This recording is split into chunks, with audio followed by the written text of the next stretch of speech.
Tiedät varmasti sen tunteen, kun olet juuri saanut raivattua ja 5 minuutin päästä lattia näyttää taas alkuräjähdykseltä.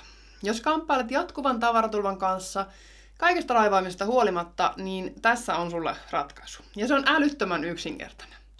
Sen avulla tavaravirta pysähtyi meillä, se toimii mun asiakkailla ja se tulee toimimaan myös teillä.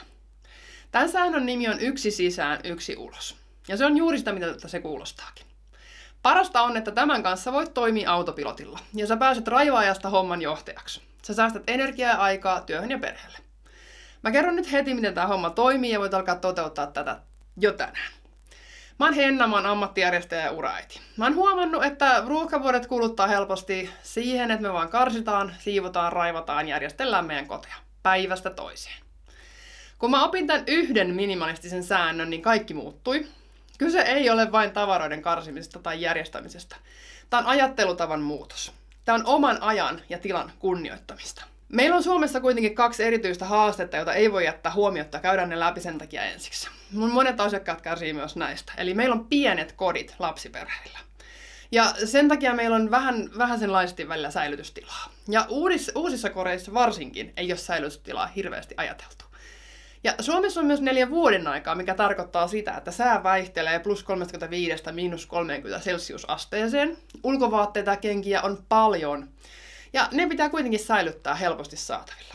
Ja pienten lasten työssäkäyvänä äitinä mä uin jatkuvasti näiden päätösten keskellä, että mitä säilyttää, mistä luopuu, pitäisikö säästää jotain seuraavalle lapselle, ja samaan aikaan ne työasiat kolkuttelee kuitenkin siellä mielessä. Ei olisi oikeasti hirveästi aikaa pohtia tällaisia.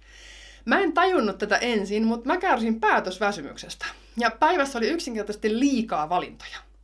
Me tiedetään käyttäytymistieteiden puolelta, että meillä on vaan tietty määrä energiaa valinnoille meidän päivässä, ja sen jälkeen me uuvutaan henkisesti. Ja kun mä ymmärsin tämän, mä aloin etsiä ulospääsyä. Mä en halua, että mun koti kuormittaa mua.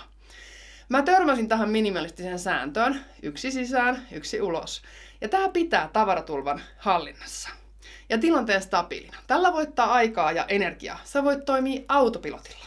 Joka kerta, kun joku uusi tavara tulee sun kotiin, oli se sitten paita, takki tai hanskat, jonkun vanhan on lähdettävä. Mieluiten samasta kategoriasta. Ja 1 sisään, 1 ulos. Tää on kuin taikaa. Yhtäkkiä sä et enää kamppaile tavaratulvassa, vaan tasapainottelet. Ja just tätä mun aivot ainakin tarvitse. Elikkä mieluiten mä keräisin kaiken ilman rajoja, mutta koska mulla on tää sääntö, niin mä en tuo loputtomasti tavaraa kotiini. Enää ei tarvitse kysyä, että pitäisikö tää säilyttää, vaan mistä mä luovun, jotta on tilaa tälle. Tää ajattelutavan muutos on tosi voimakas. Ja sä voit käyttää näin tätä sun arjessa. Jos sä oot esimerkiksi ostamassa uutta neuletta, mikä aiemmista lähtee lahjoitukseen? Löysitkö uuden takin talveksi? No, edellisen täytyy lähteä. Parasta tässä säännössä on se, että se antaa koko perheelle selkeät rajat. Tavaroille ei yksinkertaisesti ole loputtomasti tilaa. Mä uskon, että tällaisen rajallisuuden opettaminen meidän lapsille tulee maksamaan itsensä takaisin. He tarvitsevat tätä taitoa tulevaisuudessa.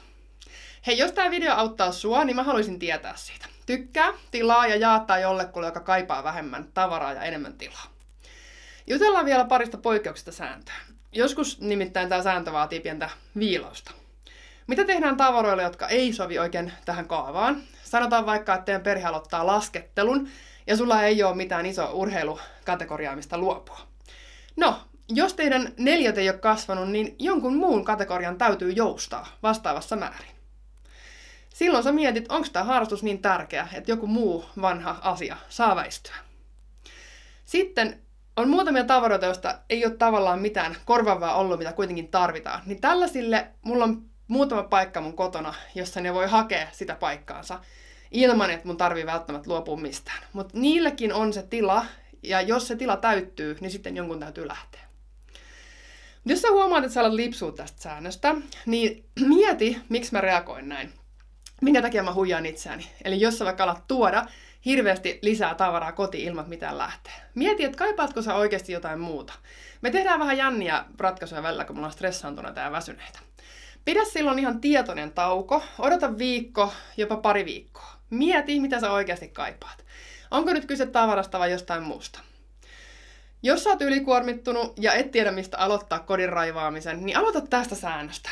Tää nimittäin tasapainottaa sen tilanteen, eikä ainakaan pahenna mitään. 1 sisään, 1 ulos. Sä voitat itsellesi lisää aikaa ajatella ennen kuin sä lähdet raivaamaan.